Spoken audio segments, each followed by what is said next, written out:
Used to walk to work here in a suit, a man whispers from beneath a damp sleeping bag near the River Liffey. Now people cross the street when they see me. Rainwater slides along the cracked pavement of central Dublin.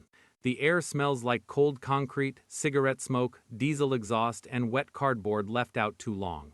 Buses hiss past glowing tech offices while sleeping bags gather in doorways beneath billion-dollar headquarters. At 3 in the morning, the city sounds hollow, sirens in the distance, metal shutters rattling in the wind, the soft cough of someone trying to sleep through the cold. Welcome to U.S. Homeless Stories. Tonight we open the door to a Dublin most people will never dare to look at.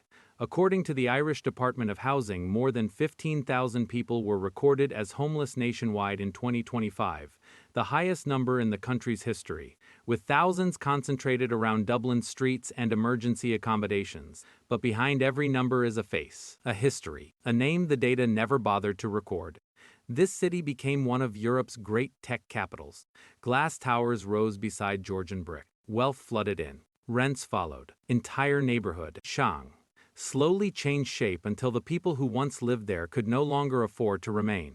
And the line between stability and the street is thinner than most people imagine. A lost job, a broken relationship, a medical bill too high to pay. Sometimes that's all it takes. Near O'Connell Street, outreach workers hand out tea to men whose hands shake from cold and exhaustion. One woman carefully folds a blanket around another person sleeping beside a pharmacy entrance.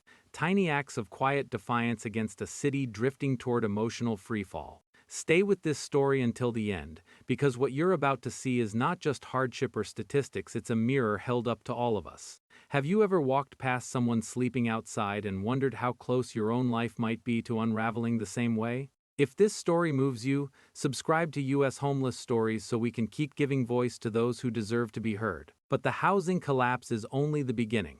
The drugs swallowing parts of Dublin's streets are coming next. In the shadows behind transport stations and alleyways off Capel Street, paramedics describe a different Dublin emerging after dark.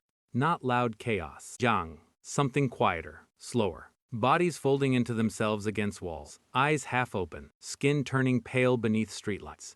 Synthetic opioids, especially fentanyl mixed into counterfeit pills and heroin supplies, have become an increasing fear among Irish health workers. Benzodiazepines flood the streets too. Outreach teams say combinations of these drugs create a zombie effect that leaves people drifting through the city in fragile slow motion. Fentanyl suppresses breathing first, quietly. The chest forgets its rhythm. Oxygen levels fall. Brain tissue begins starving in silence while the person often appears simply asleep. Naloxone can reverse overdoses, but first responders say stronger synthetic mixtures sometimes require multiple doses before breathing returns. The Health Research Board in Ireland reported rising drug-related poisonings and opioid-linked deaths in recent years. But behind every number is a face, a history, a family still waiting for a phone call that may never come. At night, the street smells strangely chemical near some encampments. Burnt foil, smoke, rain mixing with urine and stale alcohol. One outreach volunteer described hearing people stop breathing. Yet even here, humanity survives. A man wrapped in layers of damp coats kneels beside another person overdosing, pressing a jacket beneath his head so it won't hit the pavement. Someone else whispers his name repeatedly, trying to pull him back toward consciousness. The line between stability and the street is thinner than most people imagine. One eviction notice, one untreated trauma, one prescription dependency that spirals into something heavier. Sometimes that's all it takes. If someone you love slipped into this world, how far would you go to pull them back? Like this video and share it. These voices deserve to reach more people. But the statistics and drugs only tell part of the story. The people surviving beneath them come next. A former mechanic sleeps near a church doorway with photographs tucked inside his backpack. In one picture, he stands beside a blue car, smiling with grease on his hands. Another shows a birthday cake with candles half melted. He still carries those photographs wrapped carefully in plastic to protect them from the rain. A woman who once handled office paperwork, York, now spends nights moving between hostels and bus shelters. She speaks softly about spreadsheets, coffee breaks, and the office radio playing every Friday afternoon. Then she laughs for a second, embarrassed by the memory, as if normal life belonged to somebody else. These are not strangers. These were neighbors, workers, parents, dreamers.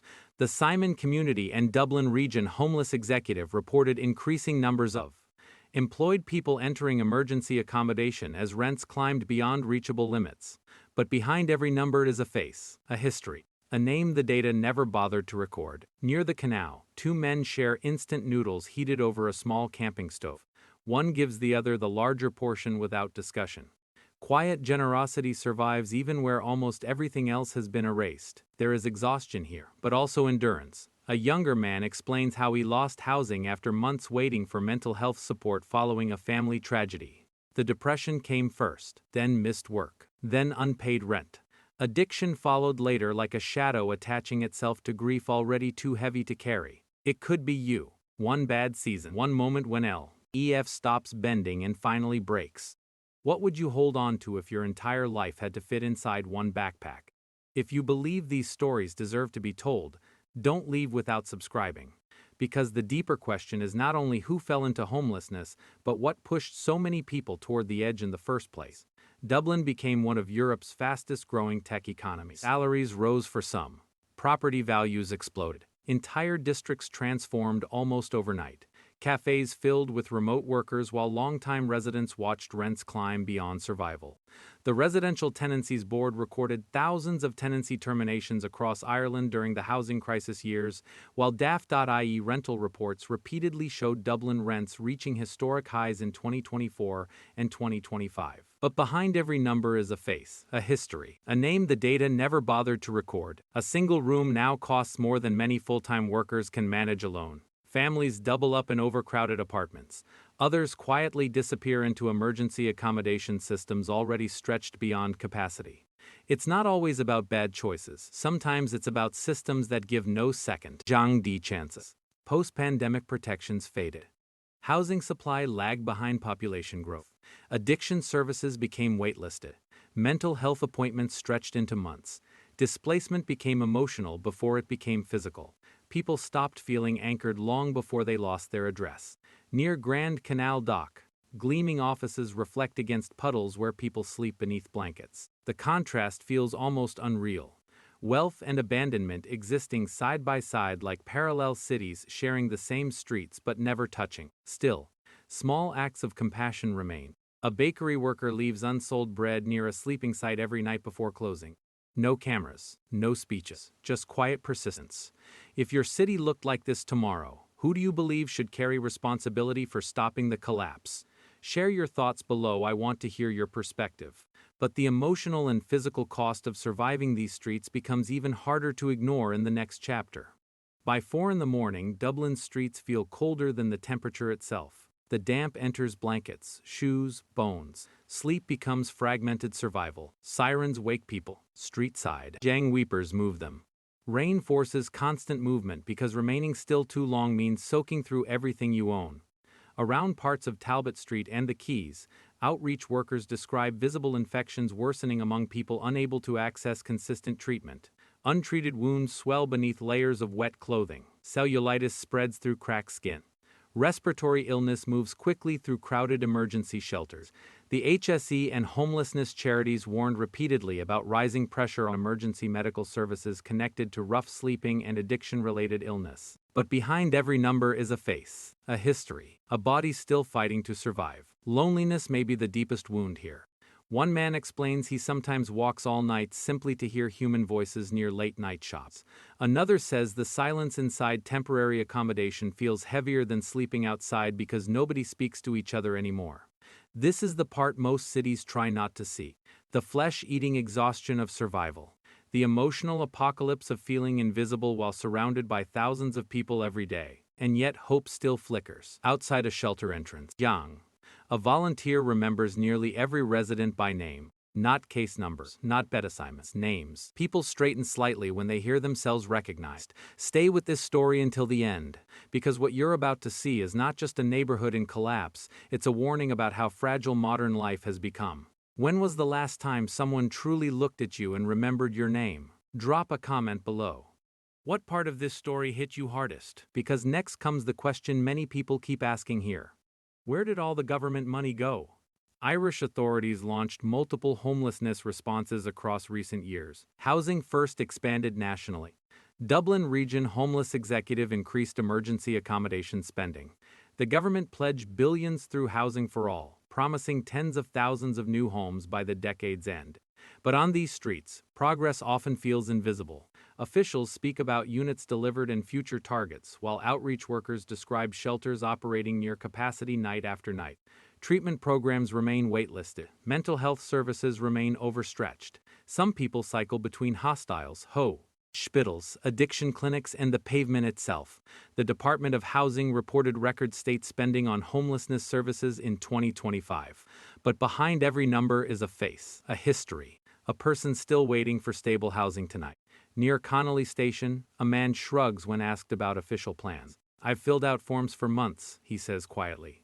"The forms know my name better than people do." This is not institutional cruelty.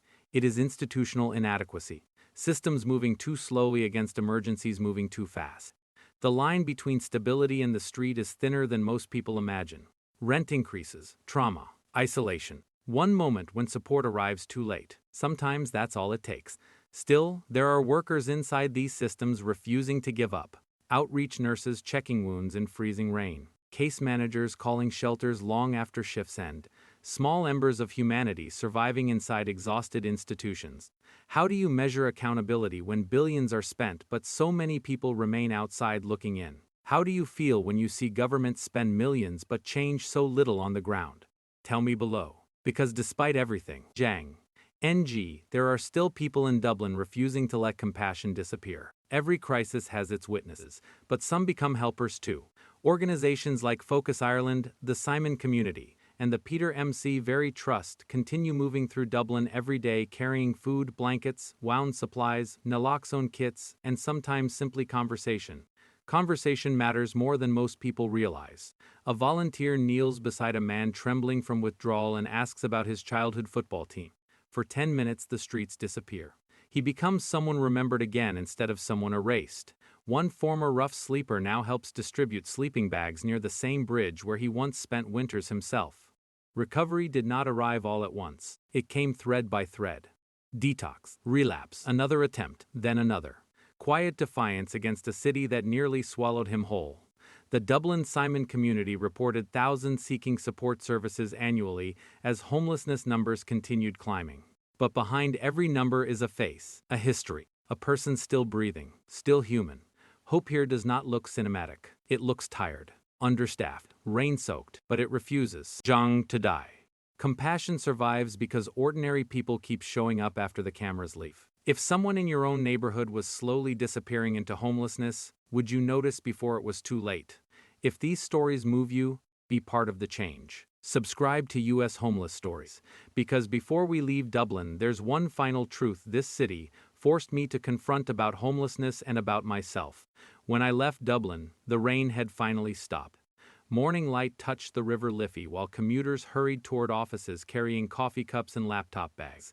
The city looked normal again, maybe even beautiful.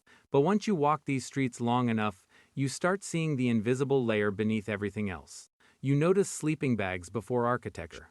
You notice exhaustion before advertisements. You notice how many people are still breathing through impossible circumstances with a dignity the world rarely acknowledges.